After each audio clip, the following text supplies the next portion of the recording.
कई नौकरशाहों को राजनीति के सफर पर जाते हुए आपने देखा होगा और कई जाने की तैयारी में भी हैं। ऐसे ही एक शख्सियत हमारे साथ में मौजूद है, पीडी मीणा जी, जो कि प्रभुदयाल मीणा जी हैं और पूर्व रक्षा सचिव ये रह चुके हैं। 1980 बैच के आईएएस अधिकारी ये थे। अब रिटायरमेंट के बाद में राजनीति की तरफ कूच करने की इनकी तैयारी है। पीडी मीणा साहब, राजनीति की तरफ कैसा आपको लगता है कि ब्यूरोक्रेसी के बाद में क्या राजनीति की तरफ आप जाना चाहेंगे? दीपक जी, राजनीति भी एक सेवा का माध्यम है। मैं प्रशासनिक सेवा में रहा, वहाँ भी हमारा सीधा जनता से संपर्क रहता था। तो उस अनुभव को देखते मैं सोचता हूँ कि अब मैं राजनीति में सफल हो सकता हूँ, क्योंकि अनुभव काम आएगा और जिस क्षेत्र में मैं राजनीति करना चाहता हूँ वो मेरा अपना क्षेत्र है।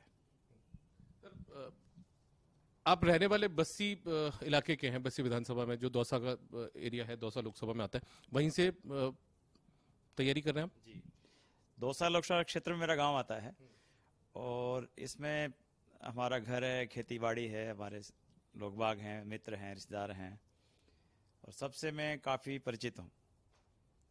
तो मैंने उचित समझा कि मैं इस क्षेत्र में सीधा राजनीति में आऊँ और लोगों के सहयोग से जनता की सेवा कर सकूँ। मुझे बताइए पीडी मीणा साहब, किस राजनीतिक दल की विचारधारा आपको ठीक लगती है? देखिए, मैं अभी कांग्रेस पार्टी में नेशनल कोऑर्डिनेटर हूँ और एक मिशन है लीडरशिप डेवलपमेंट मिशन, उसमें मैं काम कर रहा हूँ। तो मैं कांग्रेस से पिछले 3 साल से जुड़ा हूँ सीधा, और पहले मेरी विचारधारा इसी पार्टी के प्रति रही है और मैं निरंतर कांग्रेस विचारधारा से मैं संपर्क में रहा हूँ। सर, आपको लगता है कि आप लंबे वक्त तक दिल्ली में रहे होंगे जब आप रक्षा सचिव रहे, तो इस दौरान आपका जो जिला था, लोकसभा सीट थी या गांव था, उससे आपका कनेक्शन थोड़ा कटा होगा, दूर रहे होंगे। अब वापस उसको किस तरीके से आप जोड़ पाएंगे यदि राजनीति में आते हैं, आपको टिकट कांग्रेस पार्टी देती है तो? देखिए, मैं शासकीय सेवा में रहा तब भी अपने क्षेत्र के निरंतर संपर्क में रहा। मैं जब ग्रामीण विकास मंत्रालय में था तो वहाँ पे वाटर शेड डेवलपमेंट हमने किया था, तो इस क्षेत्र में काफ़ी योजनाएं मंजूर की और साथ ही जनजातीय कार्य मंत्रालय में से मैंने अनेक आवासीय छात्रावास इस क्षेत्र में दिए और हमने एक बहुत अच्छा अधिनियम बनाया था, भू अधिग्रहण अधिनियम 1913। वो किसानों के हित में किया और उसमें जितने प्रावधान रखे वो किसानों के हित को देखते हुए हमने किए।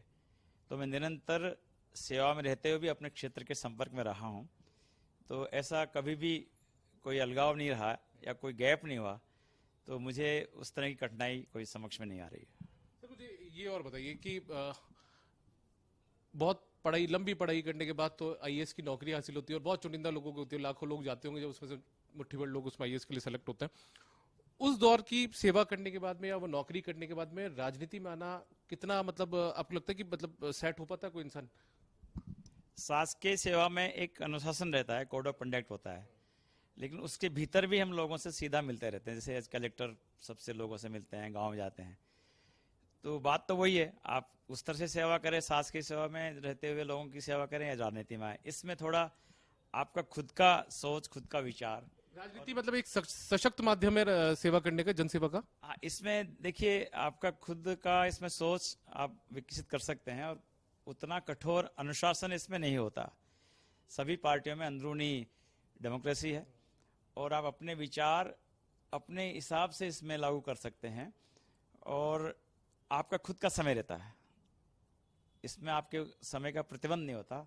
आप 24 घंटे कभी भी जाके लोगों के बीच में जा सकते हैं। तो मैं समझता हूं कि अनुभव के बाद राजनीति में आके स्वच्छंद रूप से हम काम कर सकते हैं लोगों के साथ मिलके, और इसमें ज़्यादा हमको आत्मसंतुष्टि मिल रही है।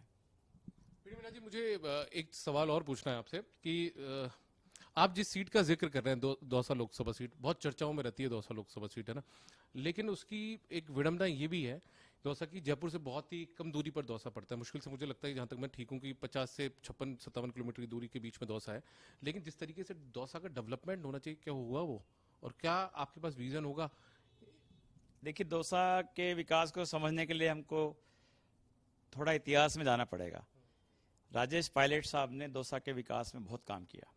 वहाँ पे रेलवे लाइन लेके आए, वहाँ पे हाईवेज लेके आए, वहाँ के बेरोजगारों को उन्होंने रोजगार दिलवाया, पैरामिलिट्री फोर्सेज में भर्तियाँ हुई और वो हमेशा जनता की सेवा करते रहते थे। तो उन्होंने दौसा के विकास की एक फाउंडेशन रखी अब से कुछ समय के साथ साथ कई कठिनाइयां हैं। दौसा में पेयजल की समस्या है, दौसा में सिंचाई के पानी की समस्या है, दौसा में फिर से बेरोजगारी की समस्या है। तो ये कठिनाइयां लोगों के सामने हैं। साथ ही जो हमारा जो संस्था का ढांचा है, अंदर की सड़कें खराब है, जैसे मैंने कहा पेयजल शुद्ध नहीं मिलता है। तो ये सब बातें इस समय लोगों के सामने एक बहुत बड़ी चुनौती है, और उसको ठीक करने के लिए ये कोई असंभव चीज़ नहीं है। कई अच्छी अच्छी योजनाएं आ सकती हैं, और यदि राजनेता और प्रशासन मिलकर काम करे तो दौसा का चौमुखी विकास हो सकता है, ये मानता हूँ। सर विजन आपके पास क्या है, ये थोड़ा सा मुझे ये और बता दीजिए। मेरे पास विजन दौसा के सर्वांगीण विकास का है। वहाँ का जो इंफ्रास्ट्रक्चर है उसका पूरा विकास हो, शिक्षा के क्षेत्र में बहुत अच्छे संस्थान आए उच्च कोटि के, साथ ही स्वास्थ्य के क्षेत्र में अच्छे अस्पताल खुलें, और वहाँ पे अच्छे उद्योग धंधे आए। अभी जैसे ईआरसीपी की बात चल रही है, यदि ईआरसीपी असली तरीके से वहाँ आती है तो वहाँ के सिंचाई के साधन वहाँ पे उपलब्ध कराए जाएं, शुद्ध पेयजल मिले लोगों को, और हर जगह से कनेक्टिविटी दौसा की रहे। तो ये सब जब मिलके वहाँ पर आएंगे तो निस्संदेह दौसा का सर्वांगीण विकास होगा, और मैं उसमें सोचता हूँ कि उसको हम कर सकते हैं, ये संभव है। अच्छा, संभव है ये। और आपके जो आपका पुरानी जो आपकी नौकरी थी, कि लंबा जो आपका अनुभव है, प्रशासनिक अनुभव, उनके संबंधों का साथ भी मिल पाएगा?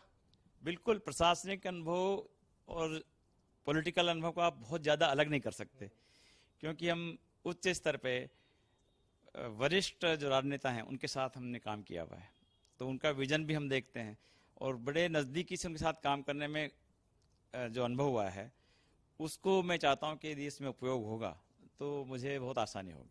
बहुत शुक्रिया पीडी मीणा जी हमारे साथ बातचीत करने के लिए। तो ये हैं प्रभुदयाल मीणा जी, जो कि पीडी मीणा के नाम से भी जाने जाते हैं, पूर्व रक्षा सचिव रहे हैं, 1980 बैच का आईएएस अधिकारी थे, और अब पिछले कुछ वक्त से ये सियासत की तरफ भी इन्होंने रुख अख्तियार किया है, कांग्रेस पार्टी से जुड़े हुए हैं, और कांग्रेस पार्टी से ही लोकसभा का टिकट दौसा संसदीय सीट से ही मांग रहे हैं। फिलहाल इन्होंने हमसे खास बातचीत की, और इनके पास खुद का एक विजन है दौसा के डेवलपमेंट को लेकर भी। कैमरा पर्सन यासीन के साथ दीपक व्यास, समाचार प्लस, जयपुर।